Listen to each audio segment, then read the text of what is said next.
Shaktikant Das RBI మాజీ governor ఇప్పుడు ప్రధానమంత్రి ఆఫీస్లో పనిచేయబోతున్నారు. ఆయన ప్రైమ్ మినిస్టర్కి ప్రిన్సిపల్ సెక్రటరీ 2గా పనిచేయబోతున్నారు. ఈ దిశగా cabinet committee of the appointments approval కూడా ఇచ్చేసింది, నోటిఫికేషన్ కూడా జారీ చేసేసింది. శక్తికాంత్ దాస్ గారు ఇంతకుముందు ఆర్బీఐ గవర్నర్గా పనిచేశారు 2018 నుంచి 2024 వరకు.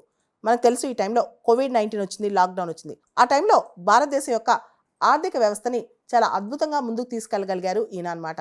దాంతో ఈయన్ని ముఖ్యంగా పిఎం ఆఫీస్లో ఒక ఫినాన్షియల్ ఎక్స్పర్టైజ్, ప్రపంచవ్యాప్తంగా geopolitical, geoeconomic uncertainties చాలా ఉన్నాయి, యుద్ధాలు ఉన్నాయి. ఈ దిశగా మనం చూస్తే కనుక ప్రపంచవ్యాప్తంగా ఆర్థికపరమైన అనిశ్చితి చాలా కనిపిస్తుంది అనమాట. అదే దిశగా డొనాల్డ్ ట్రంప్ కూడా అమెరికాలో ఇప్పుడు అధ్యక్షుడయ్యారు. ఈ టారిఫ్ల వారు కూడా స్టార్ట్ అవబోతుంది. ఈ టైంలో ఒక ఫినాన్షియల్ ఎక్స్పర్ట్ ప్రైమ్ మినిస్టర్స్ ఆఫీస్లో ప్రిన్సిపల్ సెక్రటరీగా ఉండటం ఎంతైనా గొప్ప విషయం అని చెప్పొచ్చు. ఆల్రెడీ ఇంతకుముందే ఒక ప్రిన్సిపల్ సెక్రటరీ ఉన్నారు, ఆయన పీకే మిశ్రా గారు. ఆయనతో పాటు ఇప్పుడు శక్తికాంత్ దాస్ గారు కూడా కంటిన్యూ అవుతారు. శక్తికాంత్ దాస్ గారు Tamil Nadu cadre 1980 batch IAS officer.